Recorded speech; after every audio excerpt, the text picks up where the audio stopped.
Well, you're aware of the dueling memos in Washington, D.C. The Democrats are confident about their FISA memo countering claims of FBI surveillance abuse.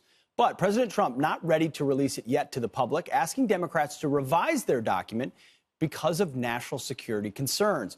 Here to sound off on all of this is our radio talk show host panel. Rick Unger, Kathy Barnett, and Andrew Wilkow all join us this morning. Good morning to all of you. Good morning. Appreciate you being here. Rick, I will start with you. So the Democrats howled about sources and methods in the Republican memo, but there were no revelations in that. Then they jam-packed their own memo with sources and methods and wonder why they want the White House or our intelligence offices may want some things redacted. Here's the problem that I see. I think the president made a mistake.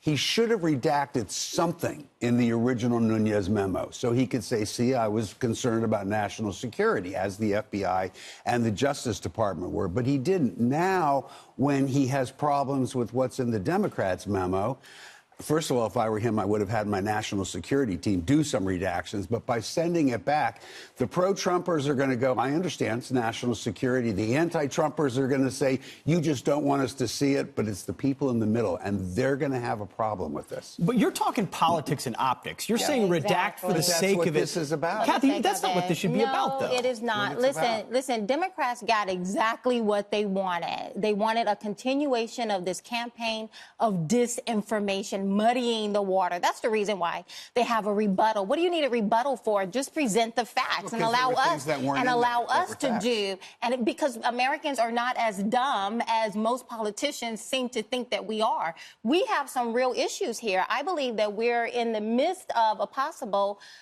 constitutional crisis. I don't know if Democrats have heard of this thing called the Fourth Amendment, but we have a right to be secure in our persons, in our home, in our papers, and against unreasonable searches. And everything that we've seen so far, one shoe dropping after another, there's been a tremendous amount of wrongdoing from the Democrats against our democracy. Andrew, both sides alleging hypocrisy in these memos. Who's right?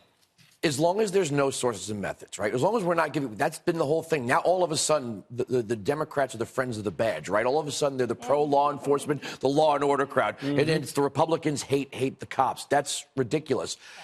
I think the hypocrisy is more, Rick, no offense, on the Democrat side. You know, why would you think that? You don't redact something just for the sake of redacting. If there's information that the law enforcement community, the intelligence community says, look, this is going to be harmful to national security. No, but as far as is there evidence that Donald Trump or any of his associates were wiretapped outside the boundaries, like she said, of the Fourth Amendment, that's what needs to be made public. Can I quickly respond to the Fourth Amendment thing? Sure, just you very can, quickly. but I got another question for you, Here's the reality. I agree with you both on the Fourth Amendment, but you have to tell me why this very same congressional committee reapproved how FISA operates not 4 weeks ago. They had the chance to make those changes. And Rand Paul was out front on that. You're right. Well, there's changes that could and should be made there. It's also a very important tool when if used properly, a very important tool. I got to ask you this deeper question, though. And are Democrats truly after the truth, or are they after Trump? Well, you know, you would probably have to ask each Democrat. No, you observe. The truth is they're after Trump. I am after the truth. My problem is that if you're going to release that one, look, you and I both know this Democratic memo, it's going to get out. It's going to get leaked. The president said he would release it. Well, and because no, Democrats will continue with their illegal leaking. Well, and the Republicans didn't leak theirs. We all knew what was in the Nunes memo. Democrats will continue with their continued illegal leaking. We knew what was in the memo 4 days before. I was hearing you guys talk about it 4 days before. But counting on leaking is a backhanded way to hope for an argument. What if the Democrats take it to the floor and read it into the congressional record? That's another And by all of their wrongdoings, they are shady enough to do such as that. Why is that wrong? All right, we've got to leave it right there.